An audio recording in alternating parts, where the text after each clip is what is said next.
नमः संस्कृताय। Jaya Sharma Sanskrit YouTube channel में आप सभी का हार्दिक स्वागत है। आरपीएससी असिस्टेंट प्रोफेसर पेपर 2 के अंतर्गत राजस्थान के कवियों को शामिल किया गया है। राजस्थान के कवि परिचय की श्रृंखला में आज हम पंडित मधुसूदन ओझा कवि का परिचय जानेंगे। इनके पिता का नाम है पंडित वैद्यनाथ झा। जन्म तिथि है भाद्रपद कृष्ण जन्माष्टमी संवत 1923 सन 1866।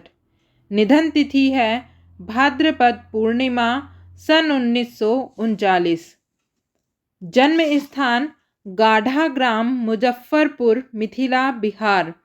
कृतियां हैं संपूर्ण ग्रंथ वेद विज्ञान संबद्ध है।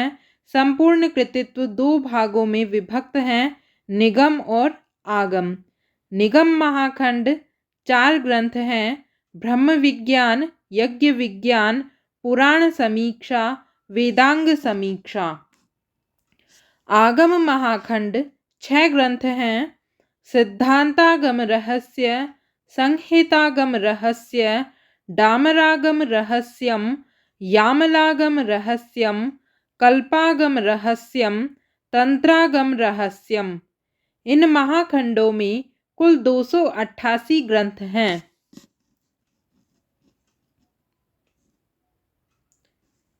अब हम पंडित मधुसूदन ओझा जी के विषय में जानेंगे। वैदिक विज्ञान विशारद पंडित मधुसूदन ओझा का जन्म मिथिला में मुजफ्फरपुर नगर के गाढ़ा नामक ग्राम में भाद्रपद कृष्ण जन्माष्टमी के दिन संवत 1923 में हुआ। विद्वत कुल में लब्ध जन्मा आपके पितामह पंडित देवनाथ झा तथा पिता वैद्यनाथ झा सम्मानित मनीषी और प्रधान पंडित थे। जयपुर राज्य के सम्मानित पंडित आपके पितृव्य राजीव लोचन झा के कोई पुत्र न होने से वे आपको संवत 1932 में जयपुर ले आए। आपने अपना उच्च अध्ययन काशी में किया। जयपुर राज्य के अनुरोध पर विक्रम संवत 1946 में पुनः जयपुर आए। तत्पश्चात आपको महाराज संस्कृत कॉलेज जयपुर में प्रोफेसर के पद पर नियुक्त किया गया तथा 1951 में जयपुर के महाराज श्री माधव सिंह ने आपको प्रधान पंडित भी बनाया। ओझा जी महाराज श्री माधव सिंह के साथ इंग्लैंड भी गए, जहां ऑक्सफोर्ड के विद्वान मैकडोनल आदि आपकी विद्वत्ता से अत्यंत प्रभावित हुए। महाराज माधव सिंह ने पंडित मधुसूदन जी को अपने निजी पोथीखाना का अधीक्षक भी नियुक्त किया। सन 1906 में श्री भारत धर्म महामंडल के महाधिवेशन में आपको विद्या वाचस्पति और महामहोपदेशक की उपाधि प्रदान की गई। संवत 1993 में अखिल भारतीय संस्कृत साहित्य सम्मेलन तथा विद्वानों की समिति द्वारा श्री ओझा जी के 70वां जन्म दिवस पर हीरक जयंती का समारोह मनाकर आपको संस्कृत रत्नाकर का वेदांक विशेषांक और अभिनंदन पत्र भेंट कर सम्मानित किया गया। 1939 में भाद्रपद शुक्ल पक्ष पूर्णिमा के दिन आपका स्वर्गवास हो गया। इस अपूरणीय क्षति को समाचार पत्रों में वैदिक विज्ञान का सूर्य अस्त शीर्षक के माध्यम से प्रकाशित किया गया। पंडित मधुसूदन ओझा वेद विज्ञान के विलक्षण विद्वान थे। आपकी विद्वत्ता तथा योगदान से प्रभावित होकर राजस्थान संस्कृत अकादमी जयपुर ने सन 1984 में पंडित मधुसूदन ओझा वेद सम्मान प्रारंभ किया। वर्ष 1984-85 में सर्वप्रथम यह सम्मान वैदिक विद्वान पंडित शिव प्रताप वेदाचार्य को दिया गया। कृति परिचय। पंडित मधुसूदन ओझा के संपूर्ण कृतित्व को 2 महाखंडों में विभक्त किया गया है, निगम और आगम।